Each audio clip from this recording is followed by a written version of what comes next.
Hello dear student, बहुत बहुत स्वागत अपने YouTube channel commerce with Sanjeev sir में। और आज हम लोग एक ऐसा क्वेश्चन एक हमारे स्टूडेंट्स ने भेजा, बहुत प्रिय स्टूडेंट्स ने, जो एग्जाम में कम से कम नहीं तो कई बार ये क्वेश्चन आ चुका है, और वो भी है अंशों के निर्गमन का। असलियत में है क्या, ये क्वेश्चन प्रो राटा के बेस्ड पर है, और ये क्वेश्चन कभी कभी हरड़ वाला क्वेश्चन ना करके और क्वेश्चन यही आ जाता है जो आपके लिए आज हम डिस्प्ले पे दिखा रहे हैं। और ये पेपर में आया हुआ क्वेश्चन है, पेपर की कटिंग ही बच्चे ने भेजी है, और मैं इस क्वेश्चन को बड़े अच्छे तरीके से सॉल्व कराता हूं। और आप भी इस क्वेश्चन को जरूर सीख लीजिएगा, क्योंकि सबसे ज्यादा जो गलती होती है वो अलॉटमेंट के अमाउंट को निकालने में गलती होती है। और हम जिस ट्रिक से सिखा रहे हैं उस ट्रिक से अगर आप सीखोगे तो अंशों के निर्गमन में आपका क्वेश्चन गलत हो ही नहीं सकता है। और एक न्यूमेरिकल आप तो जानते हो मिलता इससे जरूर है। तो कंपनी खाते में अंशों का निर्गमन बहुत ही महत्वपूर्ण टॉपिक है उसका। आइए हम आपको आज क्वेश्चन दिखाते हैं, और ये क्वेश्चन कई बार रिपीट हुआ है। बस होता क्या है कि यहां कभी 100 रुपए वाले लिख करके आ जाता है और यहां 20,000 रहते हैं, और कभी कभी यहां पर जो अमाउंट है उनमें से संख्याओं को बदल दिया जाता है। लेकिन सबसे ज्यादा सेम ऐसा ही क्वेश्चन एग्जाम में देखने के लिए मिल जाता है। तो देखिए यहां पर लिखा है आर लिमिटेड ने 10 रुपए वाले प्रत्येक 20,000 अंशों के लिए आवेदन पत्र आमंत्रित किए हैं जो निम्न प्रकार से दे थे। क्वेश्चन बहुत सिंपल है, यानी आर लिमिटेड कंपनी का नाम दिया हुआ है। आवेदन पर इन्होंने 3 रुपए मांगा है, आवंटन पर 2 रुपए मांगे हैं, प्रथम याचना पर 2.5 रुपए और द्वितीय याचना पर 2.5 रुपए मांगा है, यानी 2 रुपए 50 पैसे मांगे। अब जारी कितने कर रहे थे? 20,000, लेकिन एप्लीकेशन जो आई जनता ने 30,000 अंशों के लिए आवेदन किया और निम्न प्रकार से उनका आवंटन किया गया। 8,000 अंशों को पूर्ण आवेदक मतलब पूर्ण अंश दे दिए। 16,000 अंशों के आवेदकों को 12,000 अंश दिए, यानी जिन्होंने 16,000 अंश मांगे थे उन्हें केवल 12,000 दिए गए, और 6,000 अंशों के आवेदकों को शून्य, यानी इनके लिए कुछ भी नहीं दिया गया। तो भाई जब किसी के लिए हम कुछ नहीं देंगे तो उसका पैसा वापस करेंगे। सभी धनराशियां देय समय पर प्राप्त हो गई, जर्नल में प्रविष्टियां कीजिए। ये इस तरीके का एक क्वेश्चन बहुत जल्द एग्जाम में आ जाता है। तो इस क्वेश्चन के बेस पे अगर क्वेश्चन आ जाए तो हम लोग बहुत ही अच्छे तरीके से सॉल्व करा देंगे। इसके लिए हम ट्रिक बता देते हैं, उस ट्रिक से आप कीजिए, समझ लो कि गलत ही नहीं होगा और कभी भी गलत नहीं होगा। ठीक है, तो यहाँ पर एक प्रोफार्मा बना लेते हैं जर्नल एंट्री का, और सब सिखा देते हैं बिल्कुल इशारे में ही। और एक क्वेश्चन तो इसको इस तरीके का सॉल्व करना ही है प्रत्येक बच्चे के लिए। ठीक है, तो इस क्वेश्चन के बेस को ही बड़े अच्छे से समझते हुए आप लोग चलेंगे और इसे सॉल्व करना सीख लेंगे। और ये क्वेश्चन नॉर्मल नहीं है, इस क्वेश्चन में छोटी सी कैलकुलेशन भी आपको सीखनी होगी।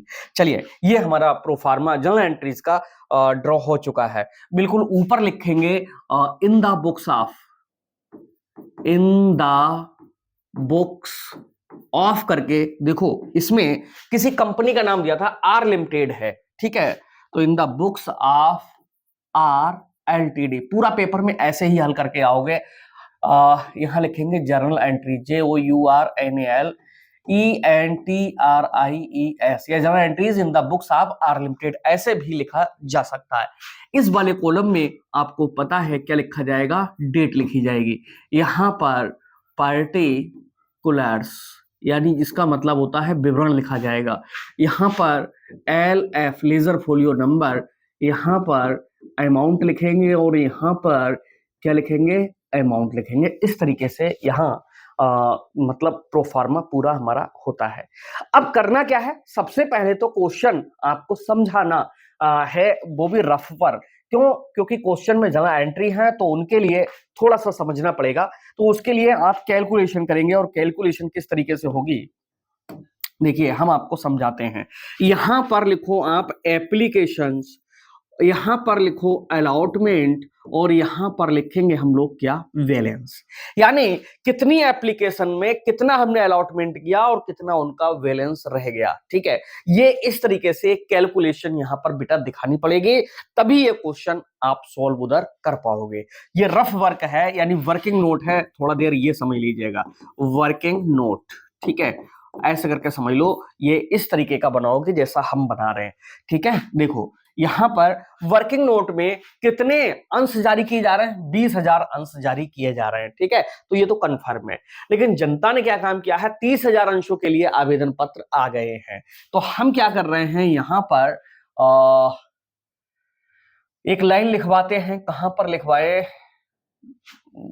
चलो यहीं पर वैसे लिखवाते हैं कि 20,000, रप्पर समझ लेना, 20,000 शेयर हैं एट द रेट 10 रुपए, और जो मांगे थे वो कितने कितने थे, 3, 2 और 2.5, 3 रुपए, 2 रुपए, 2 रुपए 50 पैसे और 2 रुपए 50 पैसे, यानी 20,000 की गुणा इन सबसे होनी थी, लेकिन एप्लीकेशन आ गई कितनी, 30,000।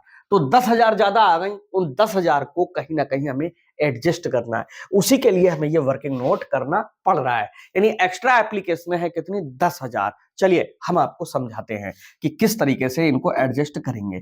यहां पर कह रहा है कि 8,000 अंश के आवेदकों को पूर्ण आवंटन, यानी जिन शुरू में जो 8,000 एप्लीकेशनें हमें प्राप्त हुई थी, उनको हमने 8,000 दे दिए, इनका कोई भी एप्लीकेशन हमारी ओर बैलेंस में नहीं है, तो इसको क्या लिख देंगे, नील लिख देंगे। यानी 8,000 जिन्होंने अंश मांगे थे उनको हमने 8,000 दे दिए। ठीक है, बहुत अच्छी बात है। अगला जो टॉपिक है, देखिए अच्छे अच्छे बच्चों का ये क्वेश्चन गलत हो जाता है। 16,000 अंशों के आवेदकों को हमने दिया कितने, 12,000 अंश। यानी जिन्होंने 16,000 अंश मांगे थे, यानी 16,000 मांगे थे, ठीक है, 16,000 अंश मांगे थे, उन्हें हमने दे दिए कितने अंश, 12,000। तो इनकी एप्लीकेशन एक्स्ट्रा रह गई हमारे पास में कितनी, 4,000। ये क्या रह गई, एक्स्ट्रा रह गई हमारे पास में। ठीक है, ये पैसा हमारे पास में एडवांस में जमा हो गया। ठीक है, जिसको हम अगली कॉल पे एडजस्ट कर लेंगे, इस तरीके से हम करेंगे इसे। आगे क्या कह रहा है, 6,000 अंशों के आवेदकों को शून्य, यानी जो 6,000 हैं अंश, जो जिन्होंने अंश मांगे थे उनको हमने कुछ नहीं दिया, यानी 6,000 के लिए हमने कुछ नहीं दिया। तो भैया इनका जो बैलेंस है वो कितना है, 6,000 है। अब हमें क्या करना होगा, जिनने 16,000 मांगे उन्हें हमने 12,000 तो दे दिए, तो उनका 4,000 रह गया। ये तो हम नेक्स्ट कॉल पे, यानी किस पे, अलॉटमेंट पे, इसे हम यहां पर गोला कर देते हैं, इसे हम ALL अलॉटमेंट पे एडजस्ट कर लेंगे। और जिसको हमने कुछ नहीं दिया, इन 6,000 को, इनका पैसा हमें क्या करना है, रिफंड कर देना है, वापस कर देना है। ठीक है, और इसके बाद में जो काले हैं वो सिंपल रूप से चलती हुई चली जाएंगी। ठीक है, तो इस तरीके से यहाँ पर जर्नल एंट्री हमें दिखानी होगी और हम जर्नल एंट्री कर रहे हैं। पहली जर्नल एंट्री होती है bank account debit to equity share. किसका पैसा मिल रहा है, एप्लीकेशन का, एप्लीकेशन अकाउंट, नरेशन में लिखेंगे बीइंग 30,000 एप्लीकेशन मनी रिसिप्ट, यानी 30,000 एप्लीकेशनों का पैसा हमें मिल गया। और 30,000 का मिला होगा तो 30,000 की जो गुणा है कितने से होगी, 3 से ही होगी। 30 तिया कितना होता है, 90। यानी यहां पर अगर समझेंगे तो कितना पैसा मिल गया, 90,000 और कितना, 90,000। अच्छा लेना कितना था, ये भी कंफर्म है। अगर हम 20,000 अंश जारी कर रहे थे तो हमें 20 तिया कितना, 60,000 लेना था, पैसा ज्यादा आ गया। ठीक है, कितना ज्यादा आ गया आप देख लीजिएगा, 30,000 ज्यादा आ गया। क्यों आया, क्योंकि 20 की जगह 30 की एप्लीकेशन आ गई, तो 10,000 एप्लीकेशन ही ज्यादा है। तो 10,000 की 3 रुपए से गुणा करेंगे तो ये कितना बैठेगा, 30,000 ही बैठेगा, जो हमारे पास में ज्यादा आ गया है। कोई बात नहीं, उसका एडजस्टमेंट किया जाता है। कैसे करके एडजस्टमेंट करोगे, देखो, equity share application account debit, यानी जो क्रेडिट है ये वाला, इसी को हम यहां पर कर रहे हैं क्या, डेबिट। टू इक्विटी शेयर, किस में ट्रांसफर करते हैं हम लोग? कैपिटल में, कैपिटल अकाउंट। जो पैसा अगली कॉल पे एडजस्ट करेंगे, टीचर यहां पर कॉल से एडवांस करके लिखा देते हैं, लेकिन अगली कॉल का नाम तो हमको पहले ही पता होता है और उसका नाम है इक्विटी शेयर अलॉटमेंट अकाउंट। ठीक है, जो कि ये जो पैसा 12,000 है, इनके 4,000 जो एप्लीकेशन का पैसा एडवांस मिल गया, इसको हम आगे एडजस्ट कर लेंगे। ठीक है, और आराम से हो भी जाएगा। ठीक, तो यहां पर to equity share allotment account, और जिसको हमने कुछ नहीं दिया भाई, उसका हिसाब किताब करना पड़ेगा, तो उसे पैसा वापस करना पड़ेगा। तो यहां पर लिखेंगे टू बैंक अकाउंट, नरेशन में लिखेंगे being application money transferred and लिखेंगे एडजस्टेड एंड रिफंड। ठीक है, रिफंडेड या रिफंड। यहां पर अमाउंट डालना बहुत ही समझदारी का काम है, क्योंकि यहां पर सोच समझ के डालेंगे। 90,000 रुपए क्रेडिट में है तो डेबिट में भी डाल दीजिए कितने? 90,000। अगर हम 20,000 ही जारी करते तो 20 तिया कितने? 60,000 रुपए की हमारी पूंजी बनती, और अब भी हम बना रहे हैं कितने हजार की? 60,000 की। अब यहां पर बेटा 4,000 का जो एप्लीकेशन का पैसा एक्स्ट्रा है, ये कितने रुपए की दर से एक्स्ट्रा है? 3 रुपए की दर से। तो 4 तिया कितने? 12,000 अलॉटमेंट के एडवांस में हम लोग जमा कर ले रहे हैं। ठीक है, यानी ये 12,000 रुपए आ गया। इसकी पहचान है कि जो यहां पर हमने ये गुणा किया है, 4,000 एप्लीकेशन एक्स्ट्रा है 3 रुपए वाली। क्यों? क्योंकि जिसने 16,000 मांगे थे, हमने उसे अंश तो 12,000 दिए, तो उसके कितने हमारी तरफ एप्लीकेशन अभी जमा रह गई? उसकी एप्लीकेशन हमारे पास में 4,000 जमा रह गई। तो 4,000 एप्लीकेशन, एक एप्लीकेशन पे कितने रुपए थे? 3 रुपए थे। तो 4 की गुणा 3 से करेंगे तो वो कितने हो जाएंगे? 12,000 हो जाएंगे। तो इस तरीके से हम यहाँ अलॉटमेंट पे एडवांस में डाल ले रहे हैं कितने? 1200। अब जिसको हमने कुछ नहीं दिया, 6,000 वाले को, इसका हम पैसा वापस करेंगे कितने रुपए की दर से? 3 रुपए की दर से। तो 6 तिया कितना होता है? 18,000। तो जो बैंक में पैसा वापस कर रहे हैं वो कितना कर रहे हैं? 18,000। अब ये जो 90,000 है, इन तीनों का टोटल कितना बैठना चाहिए? 90,000 ही बैठना चाहिए। आप देख लीजिए, 90,000 डेबिट में है और 90,000 ही इधर हो गए। इसका मतलब दोनों ओर का जो बैलेंस है वो कैसा हो गया? बराबर हो गया। यहां तक उम्मीद है समझ में आया होगा, क्योंकि जो कुछ है वो बस यहीं पर है। अगर एप्लीकेशन पे पैसा ज्यादा मिल गया है तो उसे या तो अगली कॉल पे एडजस्ट करेंगे या उस पैसे को हम वापस करेंगे, क्योंकि जिस व्यक्ति को आप अंश नहीं दे रहे हैं उसके लिए भाई पैसा तो वापस करोगे ही। क्यों? क्योंकि कंपनी किसी भी व्यक्ति की बेईमानी नहीं करती है, उसे हिसाब किताब मेंटेन करना होता है। अब हम अगले क्या करेंगे? कौन सी कॉल आएगी? अलॉटमेंट की। तो करिए, इक्विटी शेयर क्या? Allotment account debit to equity share, क्या आएगा यहां पर? Capital account. नरेशन में लिखेंगे बीइंग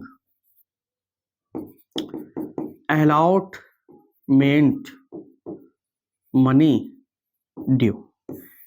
अलॉटमेंट मनी ड्यू कितने? 20,000 की 2 रुपए से गुणा करेंगे, 20 दूना कितना होता है? 40,000, और यहां पर भी कितना? 40,000। इस तरीके से 40,000 डेबिट में, 40,000 क्रेडिट में। अब आप सोचोगे कि 12,000 पहले से ही मिल चुका है ना, कितना भी मिल चुका है, लेकिन फिर भी उस 12,000 को अभी हम यहां नहीं दिखाएंगे। क्यों? अभी तो हम मांग रहे हैं, मांगेंगे हम पूरा, जब प्राप्त करेंगे उस समय घटा देंगे। ठीक है, तो यहां पर अब इसे प्राप्त किया जाएगा, तो एंट्री करेंगे bank account debit to equity share, क्या लिखेंगे? Allotment account, allotment account. Narration में हम लोग लिखेंगे being allotment money received. Okay,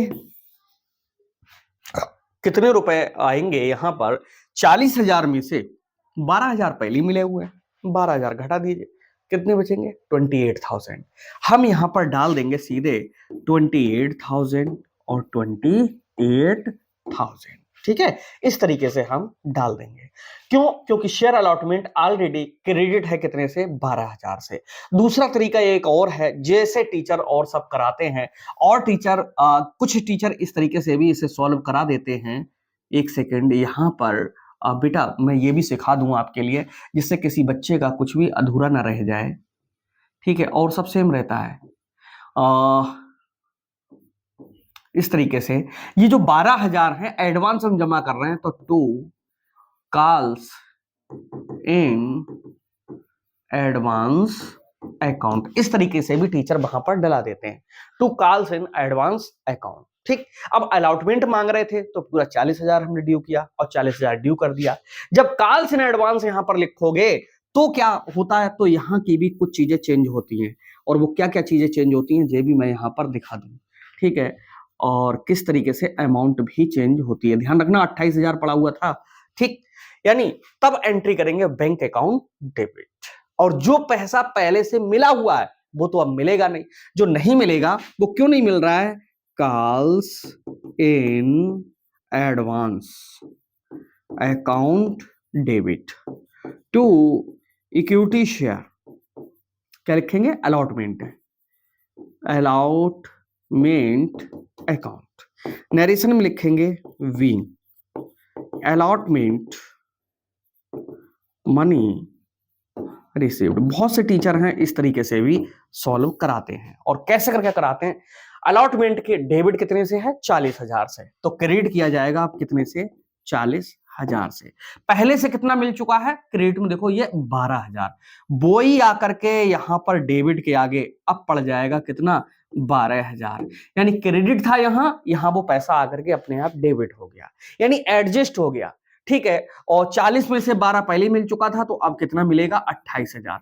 पहले भी आ रहा था 28,000, अब भी आएगा 28,000, 28,000 रहा है। बस सॉल्व करने का अपना अपना तरीका है। अगर हम यहां पर लिख देते टू कॉल्स इन एडवांस की जगह पे टू शेयर अलॉटमेंट अकाउंट, ठीक है, यानी क्रेडिट कर देते, तो यहां पर टू शेयर अलॉटमेंट अकाउंट उतने से ही कम क्रेडिट हो रहा था। यानी बात वही है, डेबिट क्रेडिट का अगर चक्कर देखेंगे हम लोग तो लौट फिर के वहीं पर आएंगे, और गलत तो हो ही नहीं सकता है। चलिए, यहां तक उम्मीद है समझ में आ गया होगा। क्या किया हमने, देखो यहां पर bank account debit to share application account, 30,000 अंशों पे 3 रुपए की दर से 90,000 और 90,000। Share application account debit to share capital to calls in advance to bank account, यानी जो पैसा हमें 20,000 लेना था हम 20,000 लेंगे। ओके, तो हम उसके लिए क्या कर रहे हैं, यहाँ पर 20 तियां कितने होते हैं 60,000, तो अब भी हम 60,000 कर रहे हैं। जो पैसा हमारा एडवांस में है 16,000 एप्लीकेशन आ गई, उनको 12,000 दिया, 4,000 एप्लीकेशन का 3 रुपए की दर से 4 तियां कितना होता है 12,000। ये 12,000 एक्स्ट्रा हमारे पास में आ गया, तो टू कॉल्स इन एडवांस करके डाल दिया। जिसको हमने कुछ नहीं दिया उसको हमने यहाँ पर पैसा वापस कर दिया। ठीक है, ये 6,000 की जो गुणा है वो 3 से हो गई, 6 तियां 18,000, और ये 4,000 की गुणा 3 से हो गई, और ये जो है 20,000 की गुणा 3 से हो गई, तो 20 तियां कितना 60। अब सब हमने लिख दिया है, छोटा छोटा यहाँ पर क्लियर है। अब अलॉटमेंट को हम पूरा ड्यू करेंगे, क्या करेंगे, share allotment account debit to share capital account, पूरा 40,000 और 40,000। क्यों? क्योंकि अब 30,000 का हिसाब किताब खत्म। 20 कंपनी जारी कर रही थी, 20,000 जारी करेगी, 20 दूनी कितने 40,000 और 40,000। जब इसे प्राप्त कर रहे थे तो 12,000 एडवांस में थे, 12,000 कम मिलेंगे, बाकी 28,000 और 28,000। अगले इस क्वेश्चन को अगले पेज पे लेना पड़ेगा। ठीक है, और जो कॉल्स रह गई हमारी उनके लिए भी हम कर देते हैं। कौन सी कॉल्स हैं आप देखोगे, फर्स्ट कॉल है और सेकंड कॉल है।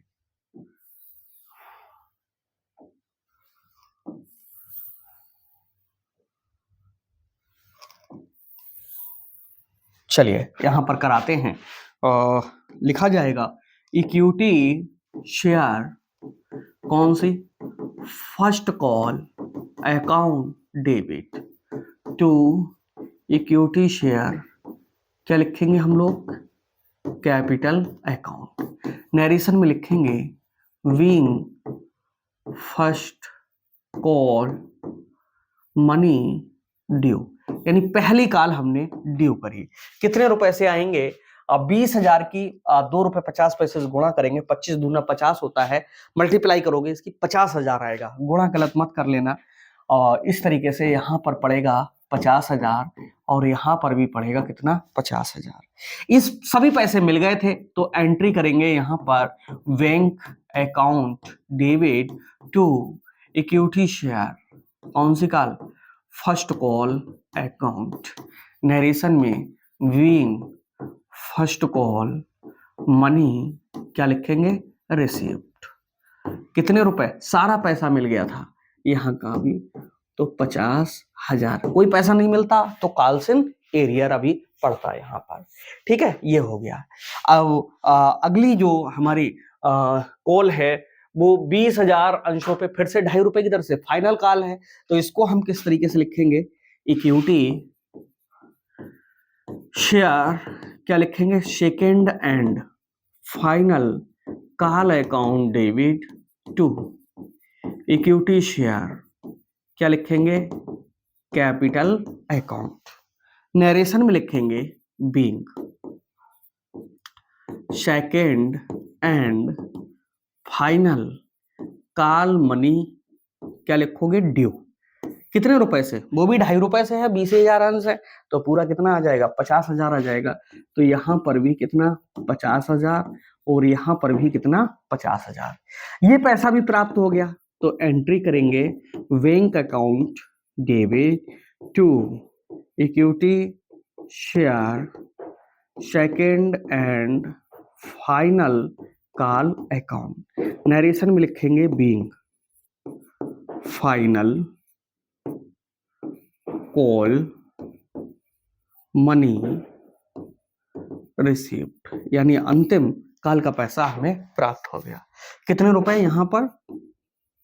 50,000 50,000। दोनों ओर का बाद में हम लोग क्या करेंगे? टोटल मार देंगे और हमें कुछ नहीं करना है। अच्छा, ये सब पैसा पूरा का पूरा कैसे मिल गया? कहां पर लिखा हुआ था? ये शुरुआत में बताया गया था कि सभी देय राशियां देय समय पर प्राप्त हो गई थी और डेटें दी हुई हैं। नहीं, डेटें लगभग में 99% कभी भी आती ही नहीं है पड़ी हुई। ठीक है, कभी भी अगर डेटें हों तो ये वेरी वेरी मोस्ट इंपॉर्टेंट है। उस तरीके से इसमें जो तारीखें होंगी उनको भी हम लोग एडजस्ट करके और डाल देंगे। ठीक है, तो इस तरीके से ये क्वेश्चन था कि 30,000 जारी तो 20 कर रहे थे लेकिन 30,000 के लिए एप्लीकेशनें आ गई। ठीक है, उनको किस तरीके से हमने एडजस्ट किया। ठीक, अब इसके बाद में एक चीज और अक्सर पूछी जाती है जिसका नाम है चिट्ठा, बैलेंस शीट। ठीक है, और बैलेंस शीट अगर इसकी बनाना चाहोगे आप तो देखिए किस तरीके से इसकी बैलेंस शीट बनेगी। यहां पर हम इसकी बैलेंस शीट भी बना देते हैं और आप भी सीखिएगा बैलेंस शीट। यहां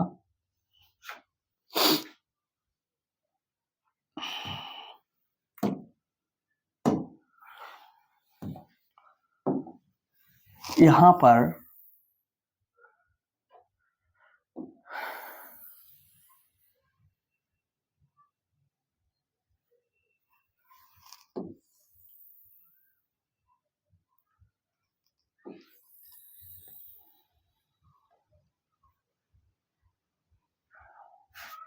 इस तरीके से एक प्रोफार्मा खींचा जाएगा। ठीक है, और थोड़ी देर के लिए मान लेना कि ये कोई चीज नहीं है यहाँ पर। ओहो, यहाँ पर ये कोई नहीं है, ये वाला अमाउंट का कॉलम है।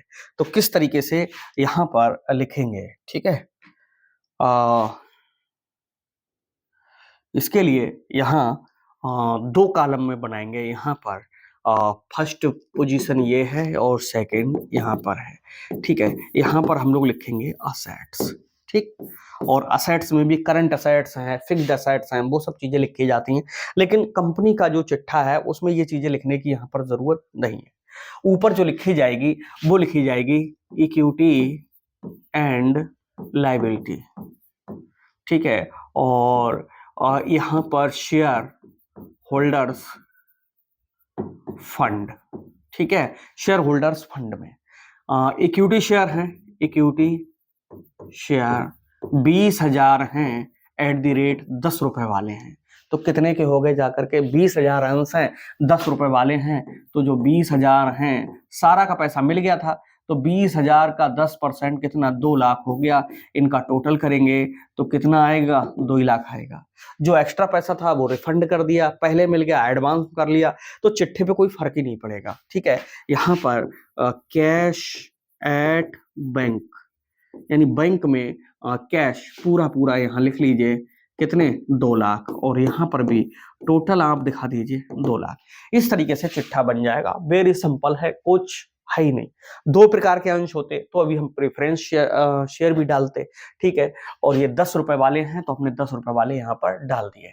यहाँ पर लिखेंगे हम लोग सीधे पर्टिकुलर्स है ये। ठीक, और यहाँ पर क्या पड़ी हुई है, अमाउंट पड़ी हुई है। तो ये लायबिलिटी एंड उसके साइड का कैपिटल है, पूंजी और लायबिलिटी की साइड का, और ये असेट्स साइड का टोटल है। दोनों ओर का जो टोटल है इस समय बना हुआ है। जरा एंट्री यही है। अगर कभी भी हरड़ वाली एंट्री आ जाती है तो हरड़ वाली एंट्री और करनी होती है। बाकी क्वेश्चन उम्मीद है कि यहाँ तक आपके माइंड में बिल्कुल फिट बैठ गया होगा। ठीक है, और एक क्वेश्चन बेटा एवरी ईयर बहुत आता है, और वो क्वेश्चन इस तरीके से आता है कि ABC कंपनी लिमिटेड ने 50,000 अंश जारी किए, अंश जारी किए। ठीक है, जिन पर प्रत्येक 100 रुपए का था, मांगे निम्न थी। ठीक, ये प्रश्न बहुत आता है। आवेदन 30 रुपए, आवंटन 40 रुपए, प्रथम मांग 15, शेष नहीं अंतिम मांग, द्वितीय व अंतिम मांग शेष, यानी जितना भी पैसा बचा हो। ठीक है, वो मांगा गया। 70,000 आवेदन प्राप्त हुए, जिनमें आनुपातिक आवंटन किया गया, आवंटन किया गया। एक्स ने आवंटन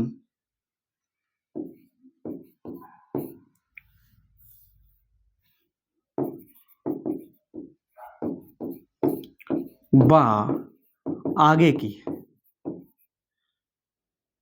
500 अंशों पर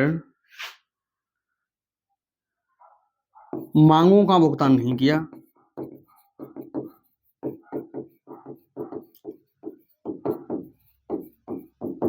उसके अंश हरण कर लिए गए, कर लिए गए। ठीक है, जर्नल में प्रविष्टियां कीजिए। जर्नल में प्रविष्टियां कीजिए। ये क्वेश्चन बहुत पूछा जाता है पेपर में, अक्सर इस तरीके का एक क्वेश्चन आ जाता है, और ये क्वेश्चन आप लोग जरा ट्राई करके देखना कि कर पा रहे हो या नहीं कर पा रहे हो। अच्छा क्वेश्चन है, बहुत अच्छा क्वेश्चन है, और इस तरीके का क्वेश्चन सबसे जल्दी आ जाता है। ठीक है, आनुपातिक आवंटन से रिलेटेड क्वेश्चन आ जाता है, और एक व्यक्ति ने पैसे नहीं दिए तो उसके अंशों का हरण कर लिया जाता है। जरा सॉल्व करके देखेंगे, संख्याएं भी चेंज नहीं होती हैं, यही संख्याएं निकल करके आ जाती हैं। तो कैसा लगा आज का क्लास जरूर बताइएगा, और मिलते हैं हम नेक्स्ट क्लास में। तब तक के लिए बाय बाय।